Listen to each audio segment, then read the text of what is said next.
Hey everyone, so today we're doing Birds of a Feather Flock Together, and this is a sewing task that I've taken on just while I've been in remote. I'm starting to sew myself a feather. I love making and drawing feathers. It's one of my most favourite things to do. So today you can either draw the full bird out of the slideshow, or you can do a feather, or you might just do the beak, or it's up to you. Part of the bird or the whole bird. Right, so the first thing I always do is I always put in the first line work, which is a single line, and I curve it along like this.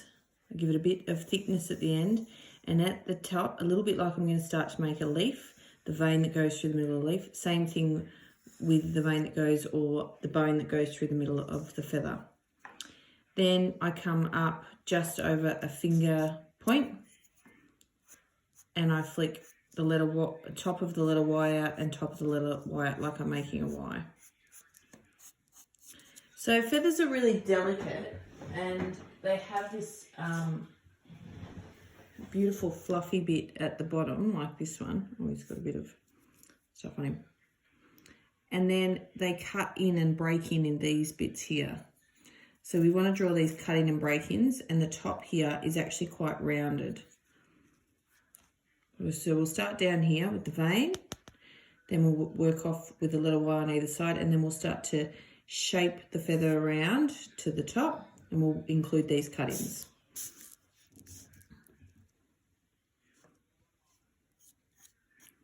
So then I round off both edges on either side, and we're going to follow the natural shape of the line to here.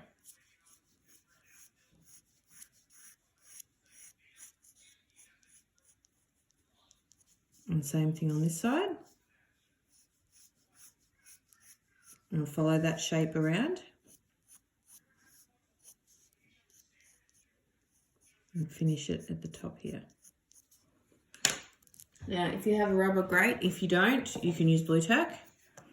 Then I go back and I start to put in some of those breaks that are in, which are like little V's.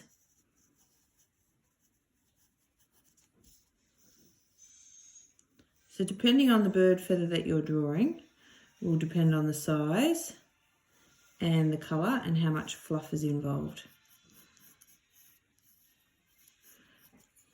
Then I'm going to rub out between those V's.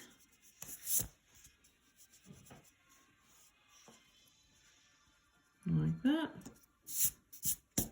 Until I'm happy with the shape. I'm pretty happy with that shape.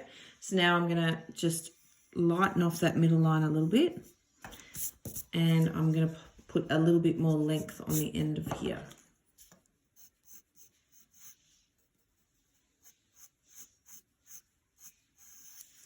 That looks a bit more like it.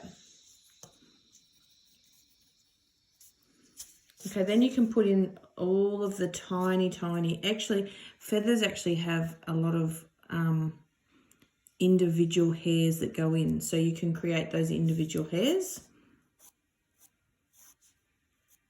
You can either do them all, or you can do some of them.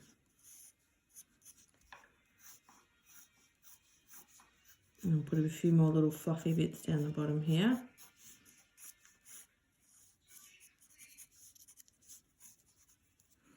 Okay, so I'm happy with the original sketch, and then I'm going to go on and do the colouring.